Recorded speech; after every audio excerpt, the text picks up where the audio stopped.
Hello అండి, welcome to మా ఇంటి రుచి మనపై కిచెన్. ఇవాళ మనం ఎంత హెల్దీగా టేస్ట్గా ఉండే రైస్ ఐటమ్ అయితే చేసుకుందాము.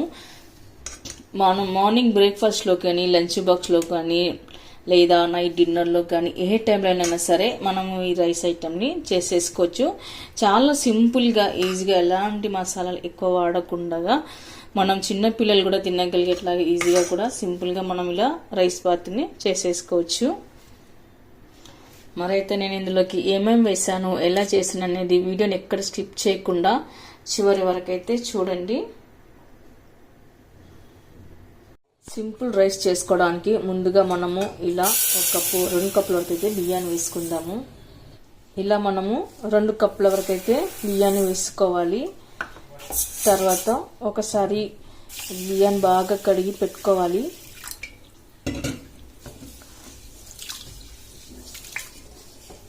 ఇప్పుడు మనం బియ్యంలోని వండిపోయే వరకు మరొకసారి బియ్యాన్ని బాగా కడిగి పెట్టుకోవాలి. ఆ తర్వాత ఇప్పుడు మనం బియ్యం మునిగే వరకు నీళ్ళు వేసుకొని పెట్టుకోవాలి. ఇప్పుడు బియ్యము మనం 10 నుంచి 15 నిమిషాల వరకు బాగా నాననివ్వాలి. బియ్యం మనకి ఇక్కడ ఎంత మంచిగా నానితే అంత బాగా రైస్ ఉడికి పొడి పొడిగా అయితే బాగా వస్తుంది. ఇప్పుడు దీన్ని మనం పక్కన పెట్టుకుందాము. ఇప్పుడు మనం రైస్ చేసుకోవడానికి అందులోకి 3 టేబుల్ స్పూన్ల వరకు అయితే ఆయిల్ వేసుకోవాలి. అలాగే ఇప్పుడు అందులోకి కొద్దిగా నెయ్యి కూడా వేసుకుందాము. తర్వాత ఇప్పుడు మనం ఇందులోకి బిర్యానీ ఆకు, అలాగే చెక్క, లవంగ, ఇలాచి వేసుకోవాలి. ఆ తర్వాత ఇప్పుడు మనం ఇందులోకి జీలకర్ర వేసుకోవాలి. ఇప్పుడు ఇందులోకి మనము ఇలా సన్నగా కట్ చేసి పెట్టుకున్న ఉల్లిపాయ ముక్కలు వేసుకోవాలి.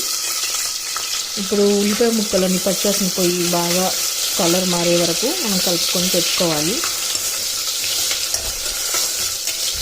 లైట్ బ్రౌన్ కలర్ వస్తుంది కదా, అలా కాస్త వేగాక అంతవరకు మనం ఇలా కలుపుకొని పెట్టుకోవాలి.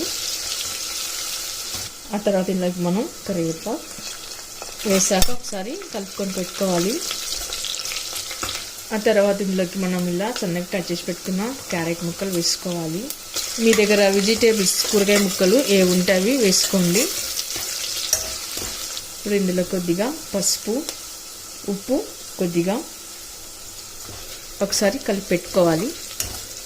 ఇప్పుడు ఉల్లిపాయ ముక్కలు ఇలా కాస్త కలర్ మారాక అల్లం వెల్లుల్లి పేస్ట్ వేసాక ఒకసారి కలిపి పెట్టుకోవాలి. అల్లంలోని పచ్చి వాసన పోయే వరకు కలుపుకొని పెట్టుకోవాలి. ఆ తర్వాత ఇప్పుడు మనం సన్నగా కట్ చేసి పెట్టుకున్న టమాటా ముక్కల్ని వేసుకోవాలి. వేసాక టమాటాలు బాగా మగ్గే వరకు కలుపుకొని పెట్టుకోవాలి. తర్వాత ఇందులోకి మనం ఇలా క్లీన్ చేసి కడిగి పెట్టుకున్న పుదీనా ఆకులు వేసుకోవాలి. అలాగే క్లీన్ చేసి కడిగి పెట్టుకున్న కొత్తిమీర కూడా వేసుకోవాలి. ఇప్పుడు వీటిని ఒకసారి బాగా కలుపుకొని పెట్టుకోవాలి. తర్వాత ఇందులోకి మనం తినే కారం బట్టి కారం వేసుకోవాలి. కారం పొడి వేసుకున్న తర్వాత కొద్దిగా ధనియాల పొడి కూడా వేసుకోవాలి. ఇప్పుడు ఒకసారి వీటిని కలిపి పెట్టుకుందాము. ఆ తర్వాత ఇక్కడ 1 టీ స్పూన్ వరకు అయితే పెరుగు వేసుకోవాలి. పెరుగు వేయడం వలన మనకు మంచి రుచి అనేది వస్తుంది.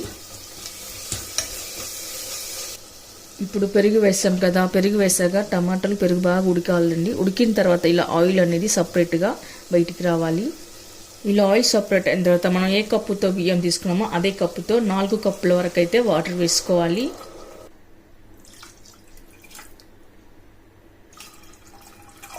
నేను ఇక్కడ మొత్తం 4 కప్పుల వరకు అయితే నీళ్ళు వేసుకున్నాను. 1 కప్పుకి 1 కప్పు బియ్యానికి 2 కప్పుల వరకు నీళ్ళు వేసుకోవాలి. అలాగే 2 కప్పులకి 4 కప్పుల వరకు అయితే బియ్యాన్ని వేసుకోవాలి, నీరు వేసుకోవాలి. ఇప్పుడు మనం తినే టేస్ట్ని బట్టి రుచికి సరిపడా ఉప్పు వేసుకోవాలి. ఆ తర్వాత ఇప్పుడు మనం మూత పెట్టేసుకొని 2 నిమిషాల పాటు నీళ్ళని ఎసరు రానివ్వాలి. ఇలా నీరంతా బాగా మరిగాక మనం నానేసి పెట్టుకున్న బియ్యాన్ని ఇందులోకి వేసుకోవాలి.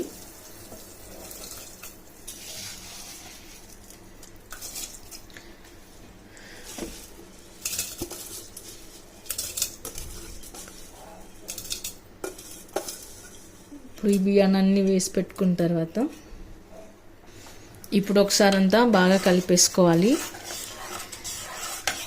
ఇదంతా కలిపి పెట్టుకున్న తర్వాత ఇప్పుడు మనం కుక్కర్ మూత పెట్టేసుకొని 2 విజిల్ ఇస్తే సరిపోతుంది.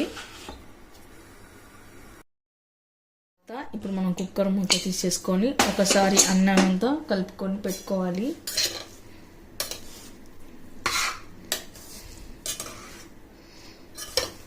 మంచి కలర్ఫుల్గా అయితే వచ్చింది కదండి. మనం అప్పటికప్పుడు ఇలా సింపుల్గా చేసేసుకోవచ్చు.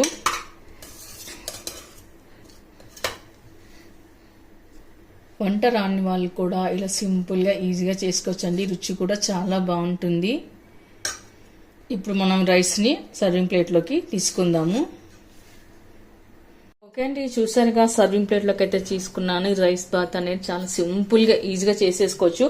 మనం మార్నింగ్ బ్రేక్ఫాస్ట్లోకి, లంచ్ బాక్స్లోకి లేదా నైట్ డిన్నర్లోకి ఏ టైంలో అయినా సరే ఇది ఈజీగా అయితే చేసేసుకోవచ్చు అండి. పెద్ద టైం ఏం పట్టదు, 10 నిమిషాల లోపల అయిపోతుంది కాబట్టి చాలా ఈజీగా చేసేసుకోవచ్చు. వంట రాని వాళ్ళు కూడా చేసుకోవచ్చు. మరైతే సింపుల్ రైస్ బాత్ని మీరు కూడా ఒకసారి ట్రై చేయండి. మీకు ఎలా కుదిరిందో కామెంట్స్లో పెట్టండి, లైక్ చేయండి, షేర్ చేయండి. తప్పకుండా మన ఛానల్ని సబ్స్క్రైబ్ చేయండి. Thank you for watching.